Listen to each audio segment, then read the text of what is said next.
What's up, guys, and welcome to another episode of the Torture God Career Mode. T-God is coming off of a big knockout against a very tough opponent like Will Brooks, who was, apart from Paul Felder, definitely the toughest guy he's had to fight so far. So to get a win against somebody like that, who stylistically is actually kind of tough for him too, because his biggest strengths are definitely ground and pound and grappling in general, which Torture God, of course, has shown many a time throughout his career to have some trouble with. But he was able to knock him out, and he's getting closer to that potential rematch with Paul Felder. Now, I think, the biggest thing for him is definitely working on his clinch game. We'll see who his next opponent's going to be before we see what he's actually have to work on in training. Hopefully it'll be somebody who is a bit more, clinch related, something like that, who's a bit more active in the clinch, so he can work on that and actually use it in a fight too, to kind of show that he does have some new tools in his locker. So we can go between Yency Medeiros, who is, of course, is Hawaiian, so I don't know why I did a Spanish name.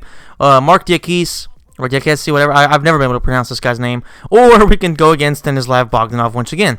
Now, I think, going against Bogdanov doesn't really make any sense.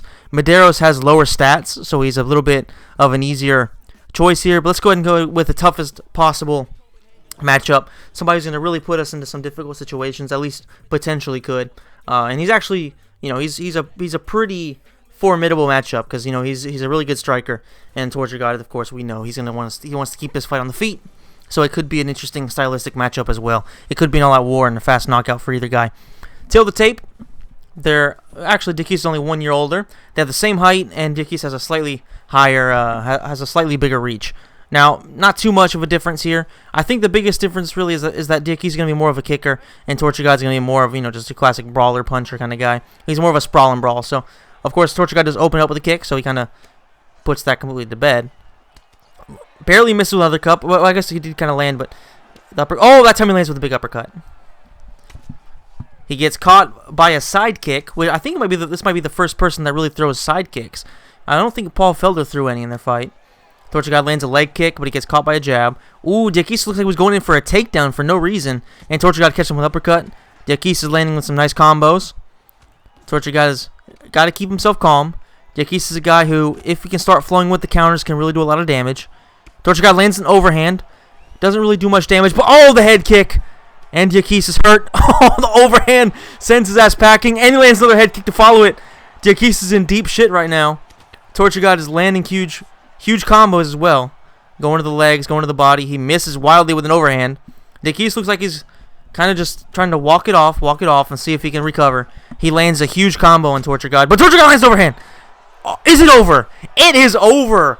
Wow, that fight took less than 2 minutes for Torture God. I expected this to be a really tough one, but T-God just put it on him.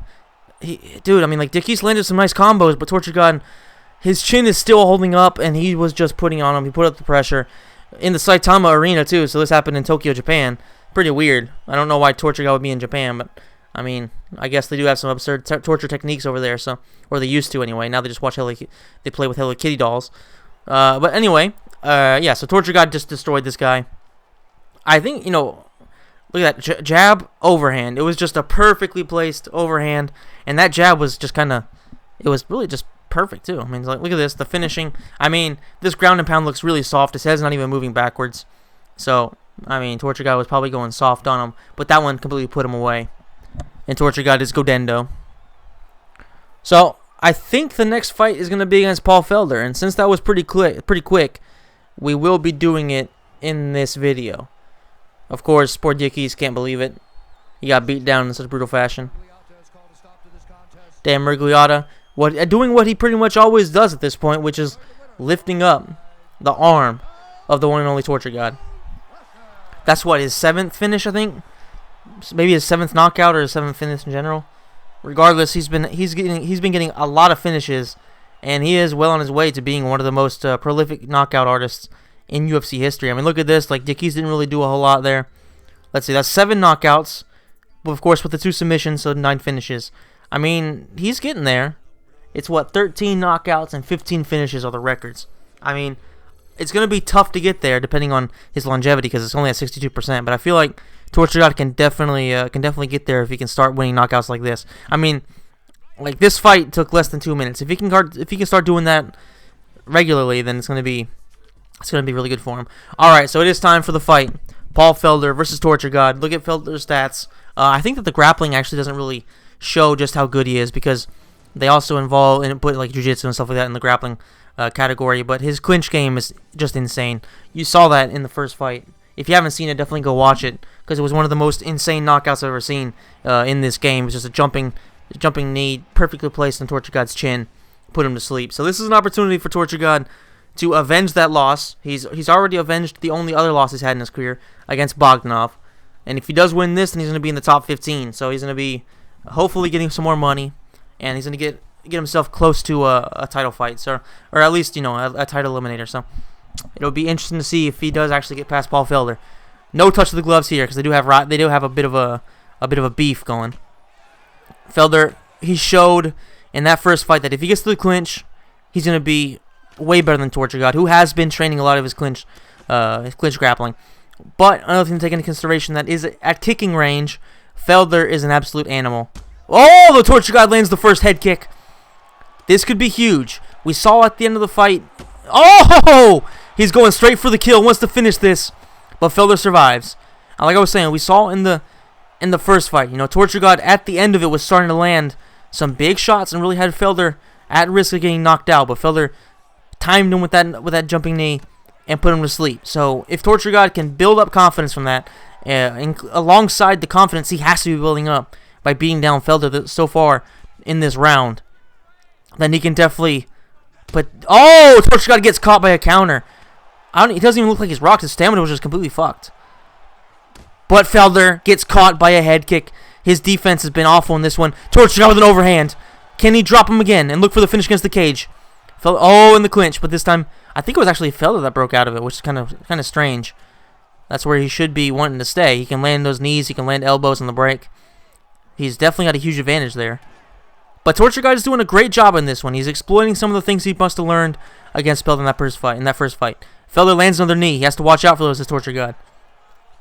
Those can do a lot of damage moving forward, especially if Felder times it right like he did in the first fight. The head kick hurts Felder, who's in deep shit, but Torture God's stamina was really low there. He has to watch out, because these overhands take about half of his bar of stamina. It's pretty fucking absurd.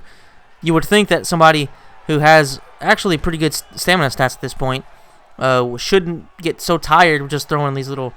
I mean, it's not like he's throwing these absurd like cartwheel kicks or something like that. He's just throwing an overhand. But regardless, it takes away a lot of his stamina, and that could play into Felder potentially starting to earn... Oh! Look at that spinning kick. Look at that spinning elbow. Absurd right there. Absurd shit. And we can see the stamina is starting to go a little bit farther in Felder's favor, but he gets caught by a great combo there by Torture God. So he misses with the overhand. Felder spins, and he gets caught by a head kick. Torture God wants this finish. Torture God lands a huge jab, followed up by a right straight to the body. He's doing a good job of making Felder guess. If he can do that, then Felder isn't just going to keep blocking the head. He has to worry about the body, too, because, of course, Torture God can land some heavy shots, but... Oh! Brutal knee to the body. Well, it seemed like it was more brutal than it actually ended up being. It didn't do too much damage. This is terrible for T-God. Oh, he's hurt. He's hurt. That knee that need a lot of damage. But Torture God, with the hashtag toes, lands straight on the side of his head and does a lot of damage. This is a hell of a round. I definitely think Torture God won that round. Like, he rocked him quite a few times, and also had him on the ground against the fence. Was really close to finishing it. So I do think that Torture God, despite being rocked a couple times, he definitely won that round. It could have been potentially a 10-8, depending on what rule set the commission's using over here. I don't even know where the hell they're fighting. But it could have been a 10-8. Look at that. It just kind of lands with the hashtag toes. But it's still enough, because Felder's taking a lot of these shots. Okay, we're the MGM Grand, so the Nevada State Athletic Commission should have the new rules. Don't know if that actually plays a part in the game. I seriously doubt it, considering the judges are just like supremely random in this. But another spin, and Felder hurts T-God. He cannot afford this to T-God. Another clinch, but this time Torture God breaks. That's really important for him to do, because as soon as they go to the clinch, Felder has a huge advantage, but he gets caught by a hook. Torture God goes in for the head kick, misses. Felder's in deep shit. Torture God with the head kick. Can he finish it? Is this it? It is over! Torture God avenges his second loss of his career with a huge knockout over a ranked opponent. This could be something that really propels him to being in that top 15. He's definitely making the claim for himself. Now, we'll see who's going to be his next rival. It should be somebody who's going to be pretty high up in the contender status. So I do believe Torture God just earned himself a new contract, some bigger money, the chance to go to a better gym, learn new shit, improve his stats, and potentially, eventually become the UFC lightweight champion. It's not going to be easy at all. There are guys like Khabib Nurmagomedov, guys like Conor McGregor, guys like Tony Ferguson. You know, they're just fucking animals in this division. But if Torture God has shown one thing, it's that no matter what you throw at this guy, he's going to come back. He's going to come back hungrier than ever. He's going to try to torture you as much as he fucking can. And, I mean, so far so good in terms of rematches. Rematch against Bogdanov, yes, he lost the first one, but he did come back and get a huge knockout in the second rematch, so in the third fight. This time, first time's the charm against Felder.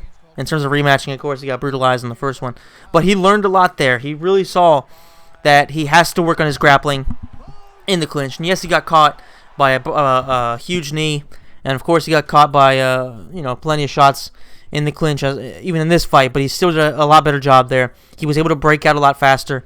And he only took, 3 or 4% longevity damage. So, all in all things considered, it wasn't too bad. And, of course, the win itself is just massive.